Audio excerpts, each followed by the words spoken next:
Muy buenos días, mis queridos hermanos. Te habla el hermano Joaquín Lavoy desde la Primera Iglesia Bautista de Ponce para dirigirnos en esta mañana en la escuela bíblica utilizando el material del discípulo. Estamos en la cuarta unidad dirigida por el doctor Justo González, titulada El Nacimiento Prometido. La semana pasada estábamos en el texto de Isaías 7 y Lucas 1. Se titulaba Una señal inesperada. Y la semana pasada estudiábamos el texto de Lucas 1, en donde se nos habla de la anunciación del ángel a María, de que iba a tener un bebé, de que nos habla de Elizabeth, su prima, la que le ayudó y le dio apoyo. Y en aquella ocasión también estudiábamos Isaías, que lo vamos a repasar en la mañana de hoy también, sobre una señal que le dio Dios al rey Acaz de Judá, cuando el reino de Israel en el norte y los sirios venían a invadirla, y cómo Dios iba a enviar al imperio de Asiria para salvarlos de aquella situación. Y así el rey Acaz entendió que Dios estaba con ellos. Pero en la mañana de hoy nos vamos entonces a trasladar al Evangelio de según San Mateo, capítulo 1, versos del 18 al 25. Y vamos a estudiar un nacimiento único, y ese nacimiento único es el de nuestro Señor Jesucristo, de nuestro Salvador. Recordando que la palabra natividad viene del latín nativitas, que significa nacimiento. Esta es una de las festividades más importantes para el cristianismo alrededor del mundo y especialmente para nosotros en Puerto Rico. Los angloparlantes prefieren el término Christmas, que significa la misa de Cristo. El objetivo en esta mañana es examinar el verdadero significado de la celebración de la Navidad. No como nos instan a hacerlo las empresas comerciales o la comunicación en masa, sino que como quienes de veras conocemos al Señor que nació en la Navidad. Comprender que la encarnación de Dios en Jesucristo para nuestra salvación implica encarnarnos como iglesia y como individuos en la sociedad en que vivimos y responder a sus necesidades y sus dolores en solidaridad y amor. En el vocabulario que estudiaremos en esta mañana, en estos pasajes hay tres nombres. María, el nombre de la madre de Jesús, es el equivalente de la hermana de Moisés, de Miriam. Y María significa la que ama o es amada de Yahvé o la amada. Emanuel es otro nombre que vamos a estar estudiando y quiere decir Dios con nosotros. Como explicaba anteriormente, el nacimiento de un hijo de ese nombre fue señal para el rey Acaz de Judá de que Dios no le había abandonado. Y asimismo para nosotros, Emanuel significa que Dios es señal, que Dios no nos ha abandonado, que Dios se encarnó en un ser humano y que para nosotros Dios siempre está con nosotros. Jesús es la forma griega de Josué, que significa Dios. O sea, Jehová, Yahvé, salva. Luego, en Jesús Dios está con nosotros y nosotros para salvar. El Dios que nos salva en Jesús es el mismo Dios que antaño salvó a Israel mediante Josué. A modo de introducción, vamos a tener estos pensamientos, estos tópicos. Decimos primero que aunque la Navidad es un tiempo de bullicio, de fiesta, y posiblemente por eso mismo es también tiempo de mucho estrés, de mucha tensión interna. Especialmente las amas de casa pues, sufren mucho de esta situación. Es muy posible que vengamos en esta mañana agotados y agotadas por el continuo trajín de estos días y por el impacto de la pandemia. Hay que ir de compras, hay que prepararlo todo para la cena de Nochebuena, a pesar de todas las posibilidades de contagio, las muertes, etcétera. Hay que mandarles tarjetas de Navidad, no solo a nuestros amigos y familiares, sino a cuanta persona hemos conocido a través de los años. Se me olvidaría alguien. ¿Qué le compro a fulano que ya lo tiene todo? Si compro tal cosa para mengano, ¿me enviará un regalo más caro? Hay que ponerle el arbolito y el nacimiento. Bueno, si la pandemia lo permite. Hasta en las iglesias a veces andamos en las mismas. Hay que preparar el drama de Navidad y el concierto de coro de niños y el culto especial de Año Nuevo. ¿Cómo las vamos a arreglar? Puesto que hay que prepararse con tiempo y todavía no sabemos qué efectos tendrán la pandemia en estas celebraciones. A esto hay que añadir las tensiones y sentimientos de quienes todavía sufren la pérdida de algún ser querido y tienen que vivir entre tanta gente que está celebrando la alegría familiar de la Navidad. Por algo es que la Navidad es el tiempo en que más suicidios hay en el año. Por todo esto, tenemos que esforzarnos para que la lección de hoy, en lugar de añadirnos más tensión, nos ayude a ver más allá de la algarabía navideña. La Navidad significa que aunque yo no tenga que comprarle a mengano, aunque fulano se moleste conmigo por lo que le compré no le pareció bien, Dios está conmigo. Dios me invita a estar con Él en cuanta persona necesitada veo en mi entorno. Dios me invita a una cena mucho mejor que cualquier cena de Nochebuena que yo pueda preparar. En otras palabras, mis hermanos, se puede celebrar la Navidad aunque estemos atravesando por una pandemia. Vamos a analizar la escritura, vamos allí a Mateo capítulo 8, abre tu Biblia y vamos a estar leyendo los versos del 18 al 25. Mateo 1:18 comienza diciendo que el nacimiento de Jesucristo fue así, que estando comprometida María, su madre, con José, antes que vivieran juntos, se halló que había concebido del Espíritu Santo. Si ustedes notan y leen el capítulo completo de Mateo, notarán que Mateo no alude y no hace ninguna señal de lo que Lucas nos narró, de ángel que se le aparece a María, la anunciación, el cántico de gozo que tiene María cuando el ángel le dice que es bienaventurada, cuando va donde su prima Elizabeth. Nada de eso Mateo nos narra.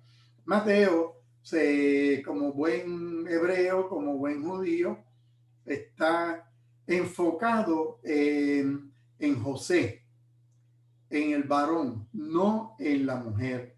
Aquí dice que estaba comprometida. Comprometida significa en compromiso, pero no es compromiso como lo entendemos hoy en día.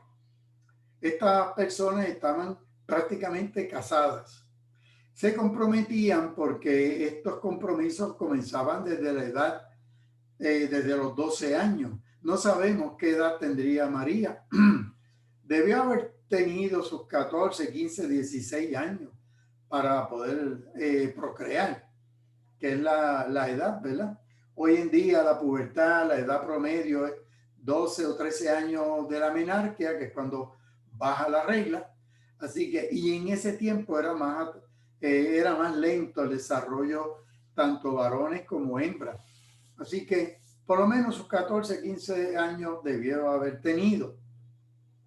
José sería un poquito mayor que ella, no el anciano que nos pintan algunos cuadros de la Edad Media. Dice que no vivían juntos y que ese compromiso era un sello de que se iban a casar, que iban a estar juntos y que en un momento dado José la iba a recibir.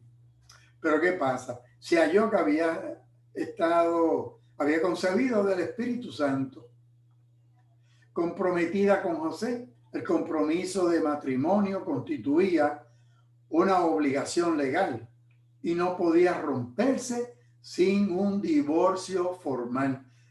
O sea, eso no era ya, no vamos a casarnos, sino había que buscar unos testigos, había que darle una carta de divorcio. O sea, era un proceso formal que había que hacerlo. Mateo 1:19 sigue enfocado en José, no en María.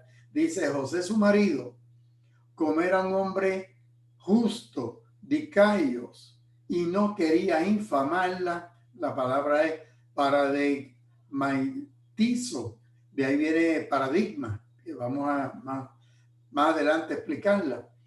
Quiso dejarla en secreto. Eso quiere decir que José no la quería lastimar, la quería desde el punto de vista humano. Está encinta, pues él no quiere casarse con ella, pero tampoco la quiere que le va a llevarla a las autoridades. Lo quiso hacer en secreto porque en público se aplicaba la ley de Moisés, la ley humana, la justicia, que era apedrear a esta muchacha. Así que José, como nos dice Nueva Traducción Viviente, que es el mismo texto en la NTV, José, su prometido, era un hombre bueno y no quiso avergonzarla en público. Por lo tanto, decidió romper el compromiso en privado, porque en privado, pues, salvaguardaba a María de que fuera a aplicársele la ley de Moisés. Dicaios significa inocente, santo, justo, sobre todo recto, de conformidad con las leyes de Dios y del hombre. La palabra se usó originalmente para describir a la gente que vivía de acuerdo con la dique. Dique significa la regla, la costumbre. Diríamos entonces que este era un hombre que hacía las cosas derechito, por el libro, por la costumbre, por la regla. El griego paradigmatizai significa hacer un ejemplo o un escarmiento, sobre todo ejemplo. De ahí viene que paradigma es algo que de ahí en adelante, eso marca un momento, cambia el rumbo.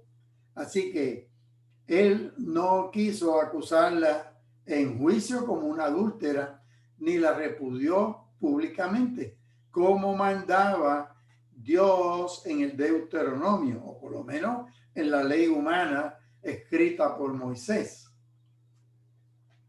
Deuteronomio 22:23 dice: si hay una muchacha virgen comprometida con un hombre y alguien la halla en la ciudad y se acuesta con ella, estas son las leyes sobre el divorcio.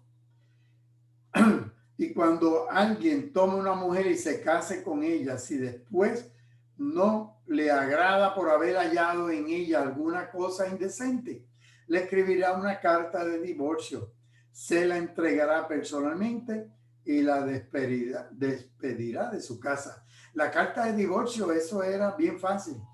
Se daba inclusive cuando una mujer, si se le quemaban las habichuelas, ya según la ley, según algunas interpretaciones de unos rabinos, era suficiente razón para darle carta de divorcio. Pero volviendo al Deuteronomio 22, nos dice que sacaréis a ambos a la puerta de la ciudad y los apedrearéis hasta que mueran. La joven porque no pidió socorro en la ciudad, el hombre porque humilló a la mujer de su prójimo. O sea que si un hombre tenía relaciones con una muchacha que estaba comprometida y era en la ciudad, el mero hecho de ella no gritar y pedir ayuda la hacía cómplice. Si esto ocurría en el campo, se apedreaba al hombre, no a la mujer. Pero si ocurría en la ciudad, se sobreentendía que ella había tenido la oportunidad de pedir ayuda. Y entonces se apedreaban a ambos. Pues José estaba confuso, sin saber qué decisión tomar. Por una parte, su rectitud, viendo la preñez de María, le inclinaba a no vivir en su compañía. Por otro, la estimación y concepto en la que la tenía no le permitía exponerla al rigor de la ley, y así determinó dejarla secretamente. O sea, en esa encrucijada, el hombre justo, recto, prefirió ser justo en el sentido de la justicia de Dios, no de la justicia humana. La justicia humana era, pues, apedréala, que la maten. La justicia de Dios es la del perdón, la misericordia. Y este hombre era de esa clase.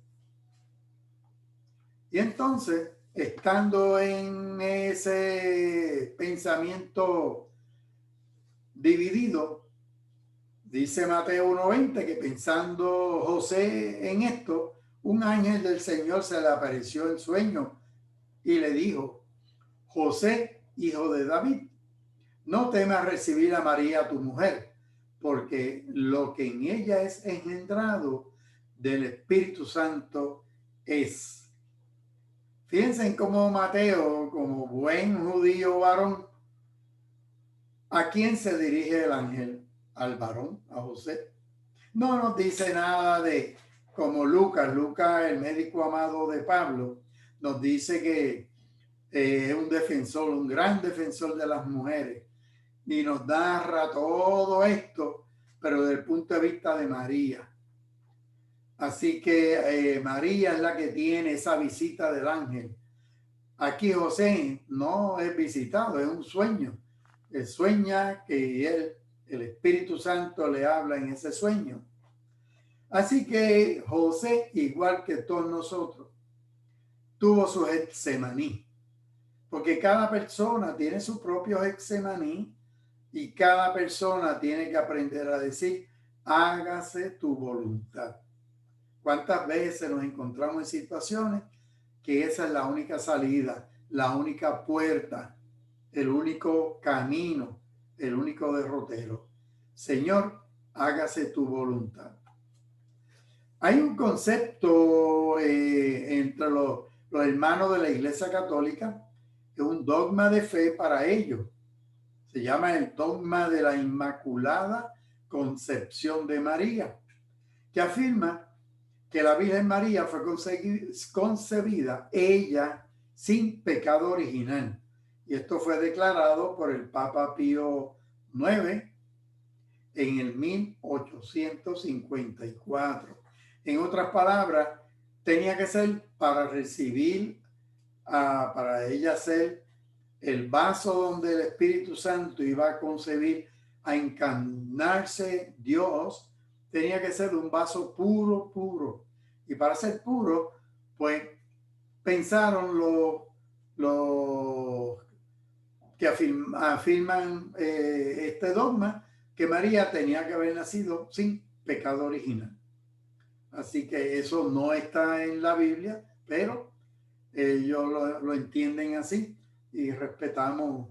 Y no hay nada que nosotros los evangélicos tenemos que estar en contiendas por esto.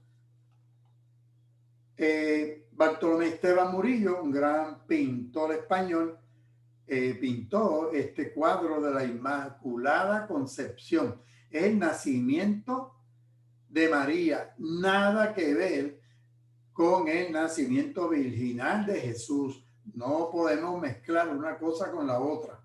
La Inmaculada Concepción es un dogma de fe de los hermanos católicos, que ellos entienden que María nació sin el famoso pecado original. Mientras que el nacimiento virginal de Jesús es algo aparte y algo que nosotros entendemos.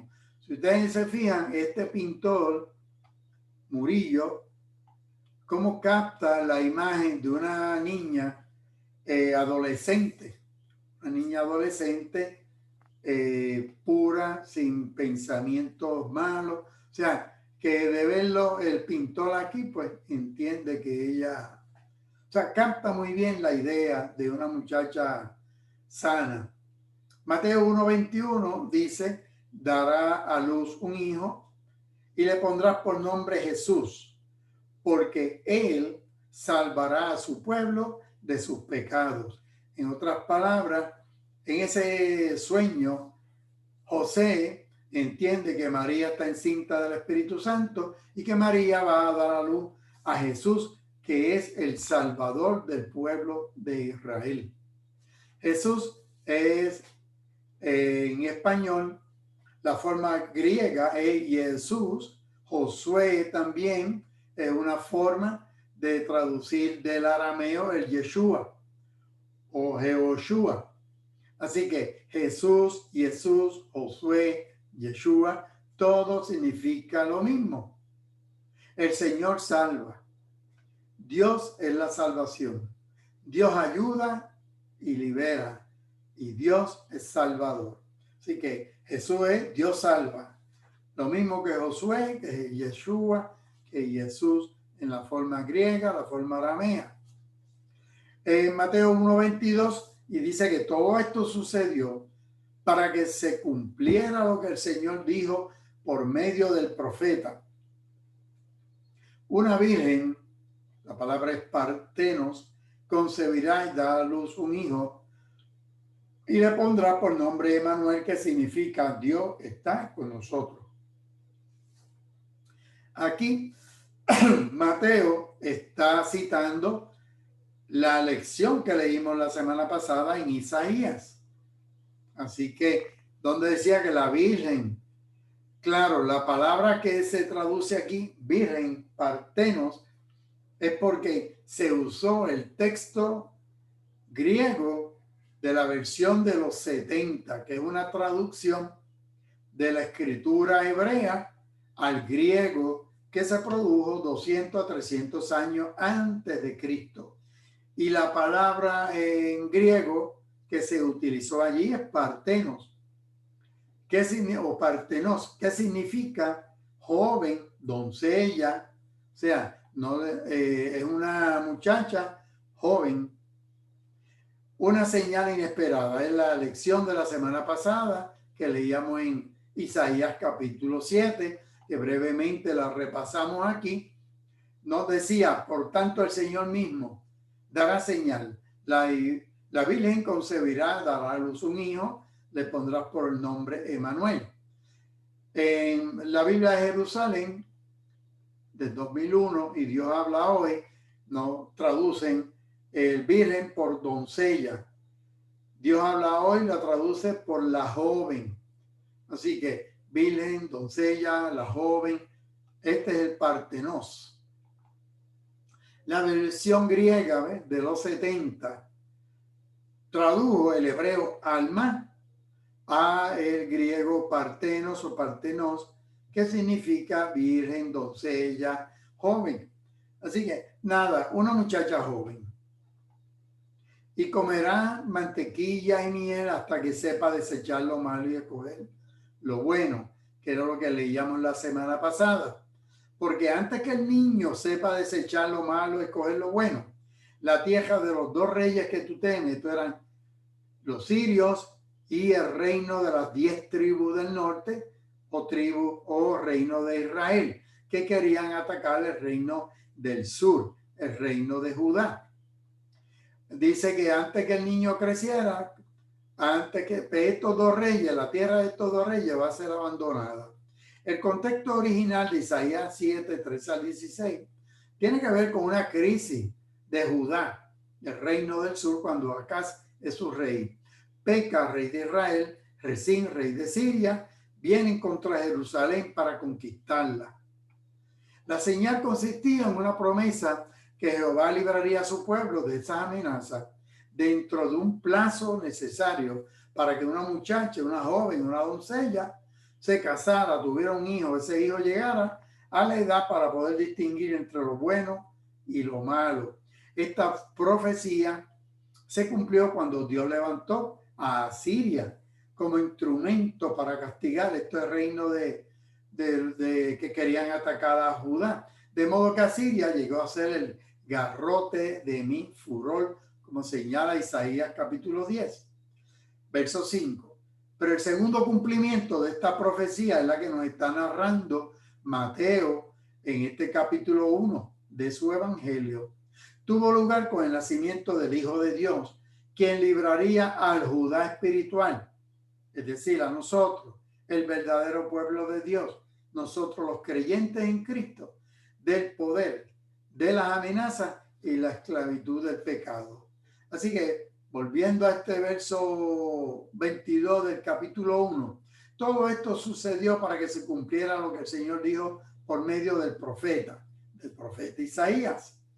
Una virgen, doncella, partenos, joven, concebirá, dará a luz un hijo, le pondrás por nombre Emanuel, que significa Dios está con nosotros.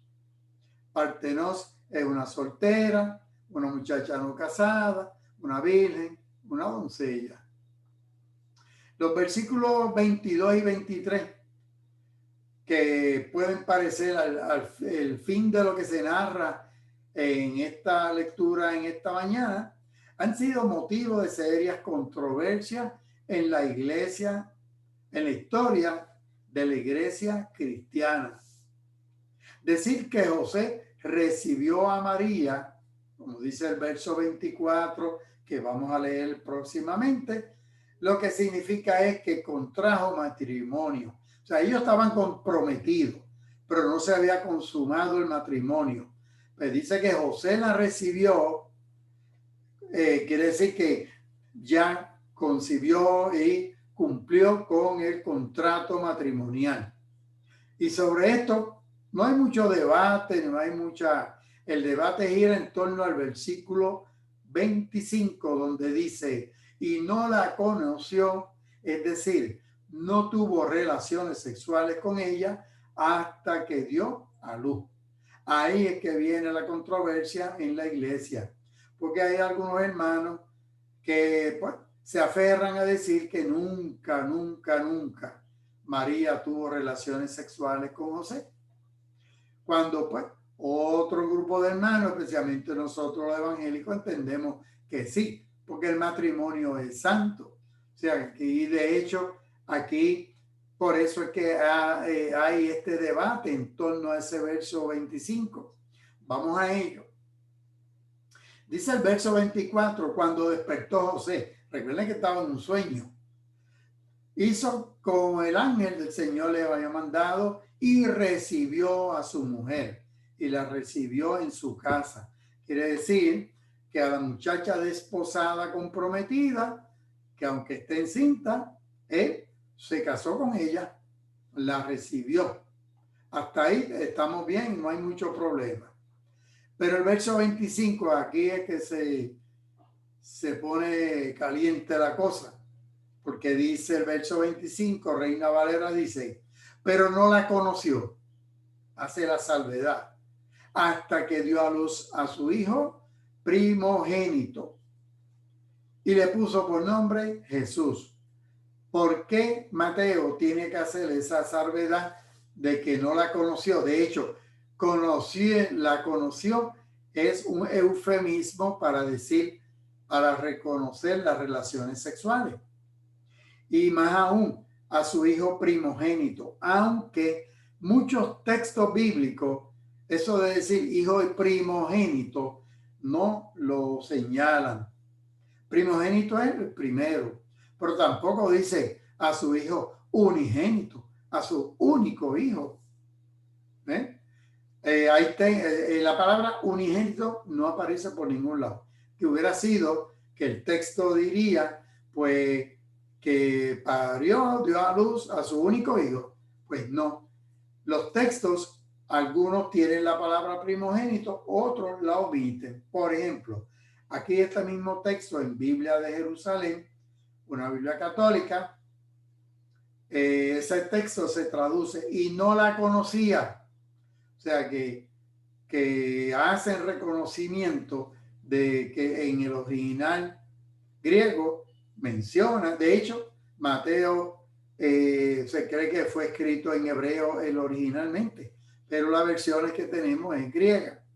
Y no la conocía, o sea, no tuvo relaciones sexuales hasta que ella dio a luz un hijo y le puso por nombre Jesús. Fíjense que aquí no usa la palabra primogénito porque no todos los textos bíblicos antiguos usan la palabra primogénito. Biblia textual dice, pero no la conocía hasta que dio a luz un hijo y llamó su nombre Jesús. Nueva traducción viviente señala, pero no tuvo relaciones sexuales con ella hasta que nació su hijo y José le puso por nombre Jesús. En otras palabras, todos los textos están de acuerdo que eso de no la conocía, no tuvo relaciones sexuales, ¿hasta cuándo? Hasta después de haber dado a luz a Jesús, para señalar, hacer hincapié que Jesús no es hijo de José, es hijo del Espíritu Santo. Mateo 1:25, este texto lo que indica que María y José iniciaron sus relaciones maritales normales después del nacimiento de Jesús. Pero hay hermanos que se empeñan en de que no, que nunca hubo dichas relaciones maritales normales. La conoció es un eufemismo utilizado para referirse a la relación sexual. Podemos ver, el que guste, va a estos textos de Génesis 4, Génesis 38, Jueces 11. El que guste, pues va a esos textos, pero la conoció es un eufemismo y se refiere a las relaciones sexuales.